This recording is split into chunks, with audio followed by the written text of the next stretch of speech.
ತೋಳ ಬಂತು ತೋಳ ತಿಳಿ ಕನ್ನಡ 6ನೇಯ ತರಗತಿಯ ಪಾಠದ ಪ್ರಶ್ನೋತ್ತರಗಳು. ಮೊದಲಿಗೆ ಪೂರ್ವಸಿದ್ಧತಾ ಪಾಠಗಳನ್ನು ನೋಡೋಣ. 1. ಚಿತ್ರ ನೋಡಿ ಭಾವ ಸಂಬಂಧ ತಿಳಿಸಿ. ಈ ಚಿತ್ರದಲ್ಲಿ ಹಕ್ಕಿಯು ತನ್ನ ಮರಿಗಳಿಗೆ ಆಹಾರ ತಿನ್ನಿಸುತ್ತಿದೆ.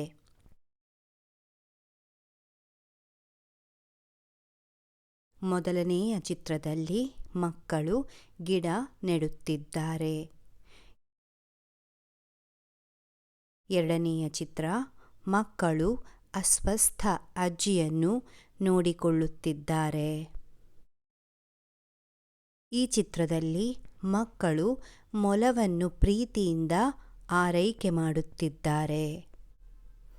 ಈಗ 2. ಚಿತ್ರ ನೋಡಿ ವಿವರ ಹೇಳು. ಈ ಚಿತ್ರದಲ್ಲಿ ಮನೆ ಕಟ್ಟುವ ಕೆಲಸ ನಡೀತಾ ಇದೆ. ಗಂಡಸು ಗೋಡೆ ಕಟ್ಟುತ್ತಿದ್ದಾನೆ.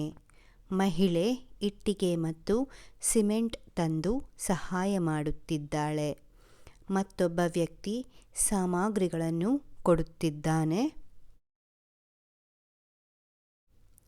ಈ ಚಿತ್ರದಲ್ಲಿ ಒಬ್ಬ ರೈತ ಬಾವಿಯಿಂದ ನೀರು ತೆಗೆಯುತ್ತಿದ್ದಾನೆ. ಎರಡನೆಯ ಚಿತ್ರ ಹುಡುಗಿ ಮಳೆಯಿಂದ ರಕ್ಷಿಸಿಕೊಳ್ಳಲು ಕೊಡೆ ಹಿಡಿದಿದ್ದಾಳೆ. ಈ ಚಿತ್ರ ಕೃಷಿ ಕೆಲಸದ ಚಿತ್ರ. ರೈತ ಎತ್ತುಗಳಿಂದ ಹೊಲದಲ್ಲಿ ಉಳುಮೆ ಮಾಡುತ್ತಿದ್ದಾನೆ. ಮಹಿಳೆ ಹೊಲದಲ್ಲಿ ಸಸಿಗಳನ್ನು ನೆಡುತ್ತಿದ್ದಾಳೆ. ರೈತರು ಶ್ರಮಪಟ್ಟು ಆಹಾರ ಬೆಳೆಯುತ್ತಾರೆ.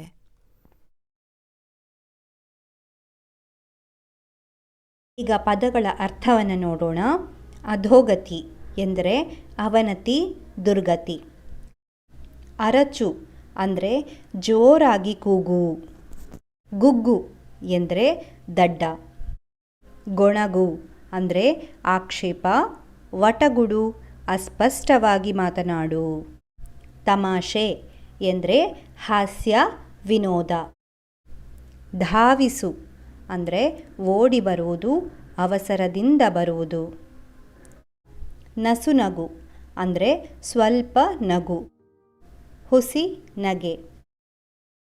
ಮೋಜು ಅಂದರೆ ಆಟ, ತಮಾಷೆ, ವಿನೋದ.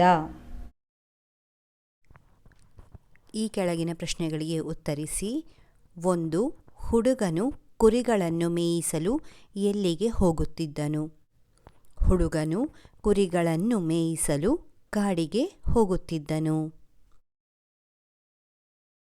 2. ಹುಡುಗನು ಕುರಿಗಳನ್ನು ಮೇಯಲು ಬಿಟ್ಟು ಏನು ಮಾಡುತ್ತಿದ್ದನು? ಉತ್ತರ: ಹುಡುಗನು ಕುರಿಗಳನ್ನು ಮೇಯಲು ಬಿಟ್ಟು ಬಯಲಲ್ಲಿ ಆಟವಾಡುತ್ತಿದ್ದನು.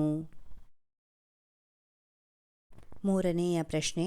ಕುರಿ ಕಾಯುವ ಹುಡುಗ ತಮಾಷೆಗಾಗಿ ಜನರಿಗೆ ಕೇಳುವಂತೆ ಏನೆಂದು ಕೂಗಿದನು?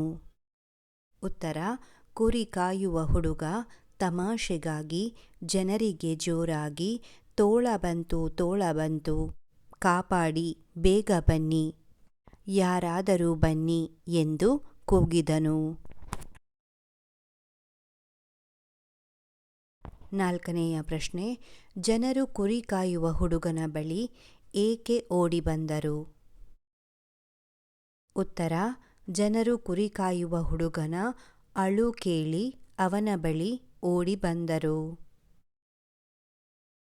5ನೇಯ ಪ್ರಶ್ನೆ. ನಿಜವಾದ ತೋಳ ಬಂದರೂ ಜನರು ಹುಡುಗನ ಸಹಾಯಕ್ಕೆ ಏಕೆ ಬರಲಿಲ್ಲ? ಉತ್ತರ: ಹುಡುಗನು ಸುಳ್ಳು ಹೇಳುತ್ತಿದ್ದಾನೆ ಎಂದು ಭಾವಿಸಿದ ಜನರು ನಿಜವಾದ ತೋಳ ಬಂದರೂ ಸಹಾಯಕ್ಕೆ ಬರಲಿಲ್ಲ.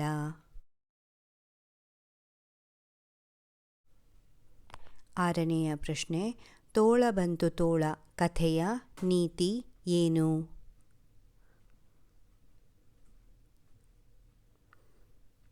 ಮಿತಿ ಮೀರಿದ ಹುಡುಗಾಟ ತರುವುದು ಸಂಕಟ ಎಂಬುವುದು ತೋಳ ಬಂತು ತೋಳ ಕಥೆಯ ನೀತಿಯಾಗಿದೆ. ಭಾಷಾಭ್ಯಾಸ. ಈ ಕೆಳಗಿನ ಪದಗಳನ್ನು ಸ್ವಂತ ವಾಕ್ಯದಲ್ಲಿ ಬಳಸಿ ಬರೆಯಿರಿ. ಮೊದಲನೆಯದು ತಮಾಷೆ. ಹಿರಿಯರ ಮುಂದೆ ಕಿರಿಯರು ತಮಾಷೆ ಮಾಡಬಾರದು. ಎರಡನೆಯದು ಧಾವಿಸು. ಕಷ್ಟದಲ್ಲಿರುವವರ ಸಹಾಯಕ್ಕೆ ನಾವು ಧಾವಿಸಬೇಕು. ಮೂರನೆಯದು ಗೊಣಗು.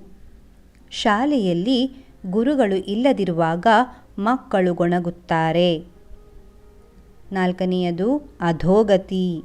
ಬಡವರ ಪರಿಸ್ಥಿತಿ ಅಧೋಗತಿಗೆ ಇಳಿಯುತ್ತಿದೆ.